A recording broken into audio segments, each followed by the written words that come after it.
আসসালামু আলাইকুম রহমতুল্লাহ বারাকাতুহু। আপনারা কি সবাই ইশরাক ভাইরে খারাপ বলতেছেন? কেন খারাপ বলতেছেন তাকে? উনি একজন বীর মুক্তিযোদ্ধার সন্তান। ওনার বাবা ছিলেন ঢাকা শহরের মেয়র। তো ওনারও ইচ্ছা হয়েছে যে পৈতৃক পরিচয় একটু মেয়র হইতে।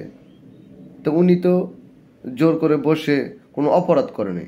উনি বাংলাদেশের জনগণের কত টাকা রক্ষা করছে, কত মারামারি কাটাকাটি হানাহানি রক্ষা করছে, সেটা কি আপনারা দেখতে পাচ্তেছেন না?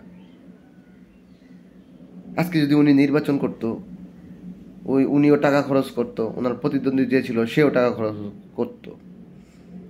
পোস্টার ছাপাও, মিছিল করো, মিটিং করো, এইটা সেইটা, আবি যাবি, ভোট কিনো, কত ভেজাল। এই এত ভেজাল থেকে আমাকে মুক্তি দিচ্ছে, এটা কি আপনাকে ভালো লাগে না? সহ্য হয় না আপনারা? আর আপনারা ছোটবেলা পড়েন নাই গা, জোর যার মুল্লুক তার।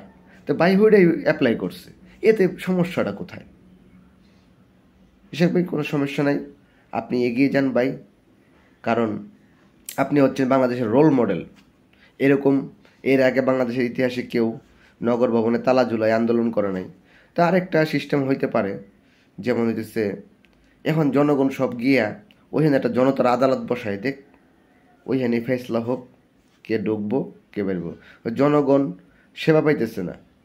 গতকালকে এক ভদ্রলোক গেছে, তার দোকান আছে, সেই দোকানে ট্যাক্স ফ্যাক্স, এই হাবিজাবি, ট্রেড লাইসেন্স, এগুলো কত নিয়ম তো আপনারা বানাইছেন শুধু জনগণের পুটকি মারার লাইগা।